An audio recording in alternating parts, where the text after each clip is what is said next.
السلام عليكم ورحمة الله وبركاته. نكمل parathyroid gland disorder. So the other part of parathyroid gland is decreased secretion of parathyroid hormones, which is presented with hypocalcemia. So we need to start to know what is hypocalcemia. Hypocalcemia defined by serum calcium level below 9 mg per deciliter, but this value is different from one lab to another.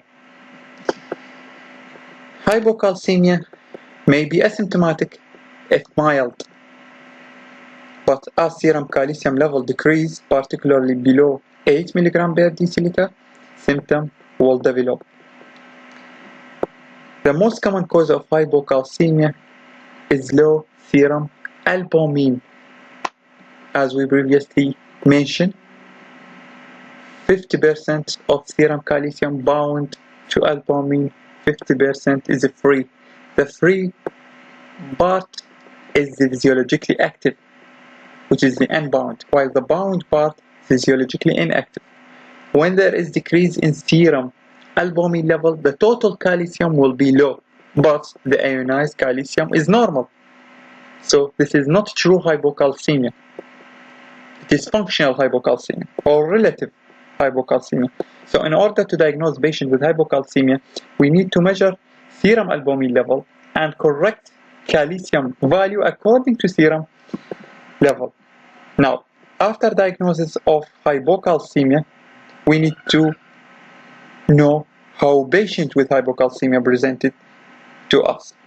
The hallmark of acute hypocalcemia is tetany, which is characterized by muscle spasm due to increased excitability of peripheral nerves. Tetany manifested by both sensory and motor symptoms. In sensory symptom, the patient complains of numbness and paresthesia around his mouth and in the acral part, I mean the finger and the toes. After the sensory, the patient will develop motor symptom of tetany, which includes stiffness, muscle spasm, and cramp.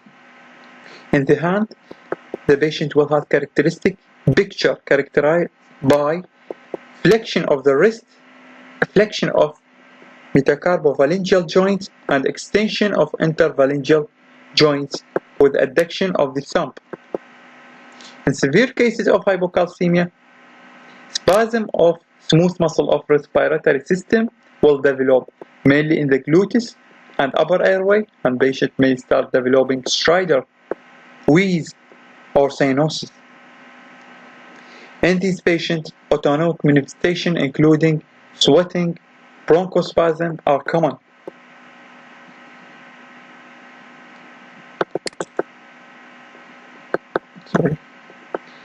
The classic finding in patients with neuromuscular irritability due to tetany, this is the physical sign we see in the patient, include number 1, Trozius sign,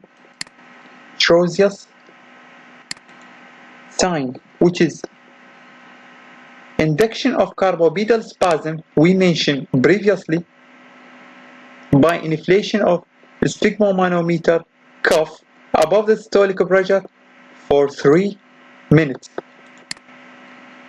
This is actual patient has hypocalcemia. We put sphygmomanometer cuff. We start to inflate it above the systolic pressure, and we observe the neuromuscular excitability or muscle spasm that will develop because of hypocalcemia.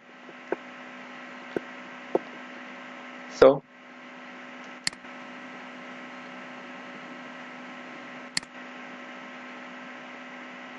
first, he starts to develop flexions of the metacarpophalangeal joint, adduction of the thumb,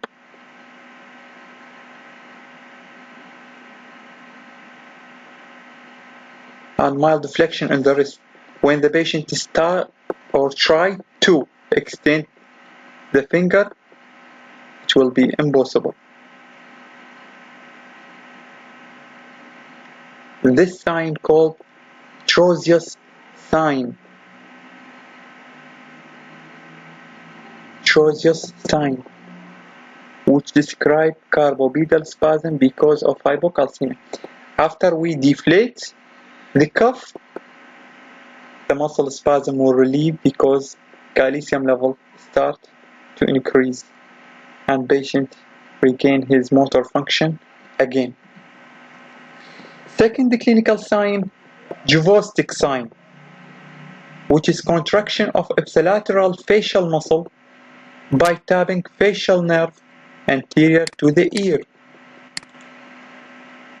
This patient has hypocalcemia, so tapping facial nerve just in front of the ear will cause contraction of ipsilateral muscle supply by the facial nerve. Look to the muscle contraction. This is called Juvostic sign. So the main sign of hypocalcemia is Droge's sign, Juvostic sign. Also, we need to know hypocalcemia can cause papilledema. ECG finding of hypocalcemia include a prolongation of QT interval, which may predispose to ventricular arrhythmia. In a few cases of prolonged hypocalcemia and hyperparaphosphatemia, as in hypoparathyroidism, there will be precipitation of calcium in soft tissue, leading to calcification of the basal ganglia in the brain. This could lead to seizure, epilepsy, psychosis, cataract if the precipitation occurs within the eye. What is causes of hypocalcemia? Hypoparathyroidism are the most common cause. Other causes could include poor calcium intake, vitamin D deficiency, chronic kidney disease, pseudo-hypoparathyroidism, we will talk about it later, familial hypocalcemia, hypercalciuria, increased citrate chelation in patients with massive blood transfusion, and finally hypomagnesemia. How we diagnose a case of hypocalcemia? Asymptomatic hypocalcemia may be noted incidentally on routine lab tests. When this occurs, the calcium level should be repeated in addition to measurement of serum albumin level to see if it is real hypocalcemia or relative hypocalcemia. If hypocalcemia is confirmed, then we need to measure parathyroid hormones to confirm if parathyroid hormone is responding appropriately or not. General measurements to treat hypocalcemia regardless the underlying cause include emergency management of hypocalcemia associated with tetany. If the patient presented with sign and symptom of tetany, then it will be emergent case and need urgent treatment with IV calcium in form of 10 ml 10% calcium gluconate over 10 minutes. So we will use the rule of 10 ml 10% over 10 minutes. In severe cases, continuous IV infusion may be required for several hours with 10 ml of 10% gluconate every 1 hour. The goal of IV therapy is to reach target calcium 7 to 7.5 mg per deciliter. If the cause of hypocalcemia is hypomagnesemia, or if there is associated hypomagnesemia, it is highly recommended to replace magnesium level, because without replacement of magnesium level, you cannot correct hypocalcemia. These patients should be treated under cardiac monitoring. In patients reaching the target calcium level, which is 7 to 7.5, IV medication should be stopped, and we should start oral medication for chronic replacement of calcium in form of calcium carbonate or calcium citrate, with target calcium level for chronic hypocalcemia is 8 to 8.5 mg per deciliter. But you should note that if you try to use calcium carbonate to replace hypocalcemia, calcium carbonate acts only in acidic environment. So don't use proton pump inhibitor with calcium carbonate. So let's talk about causes of hypocalcemia in more detail. The most common cause is hypoparathyroidism. Hypoparathyroidism or hypothyroid gland underfunction is most commonly caused by damaging to the parathyroid gland during surgery, most commonly after thyroid surgery. So patient has thyroid gland disorder that needs thyroidectomy or removal during surgery, and incidentally removal of parathyroid gland will result in hypoparathyroidism. So surgical removal or iatrogenic is the most common cause of hypoparathyroidism. Other causes include radiation, infection, infiltrative disease like hemochromatosis, Wilson disease, or in a few cases autoimmune hypoparathyroidism. Acute manifestation of hypoparathyroidism is identical to that of acute hypocalcemia. While in long-term hypoparathyroidism, it could lead to precipitation of calcium in the brain, leading to basal ganglial calcification, as we mentioned, which could result in seizure or epilepsy, extrapyramidal sign, Parkinsonism, or dementia. In the eye, it would lead to cataract. Because of chronic hypocalcemia, it will lead to dental abnormalities and dry skin. Investigation, we need to do serum calcium, serum phosphate, serum parathyroid hormone, and vitamin D. All need to be assessed. The treatment of hypoparathyroidism is long-term oral calcium and vitamin D analog. Next, pseudohypoparathyroidism. Pseudohypoparathyroidism. In this disorder, the parathyroid hormone is normal or even high, but there is low calcium level, meaning there is resistance to the action of parathyroid hormone. So the individual is functionally hypoparathyroidism because he has hypocalcemia. But instead of parathyroid deficiency, there is tissue resistance to the effect of parathyroid, and parathyroid hormone concentration are markedly elevated. This syndrome has characteristic phenotype. I mean, the patient has characteristic shape.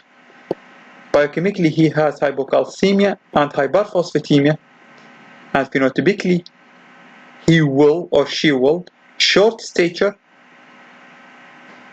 rounded face, obesity, and subcutaneous calcification. In addition to, the patient will have short fourth metacarpal or metatarsal bone. These features are collectively referred to as Albright hereditary osteodystrophy. This is the hand of a patient with pseudohypoparathyroidism or Albright hereditary osteodystrophy. We see there is short metacarpal or short metatarsal in the fourth or fifth. So the patient has short forefinger or short fourth toes.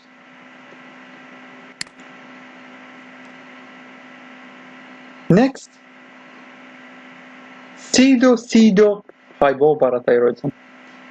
In these patients, the phenotypical picture is identical to that of pseudo-hypo. I mean short stature, rounded face, obese, with short fourth metacarpal bone.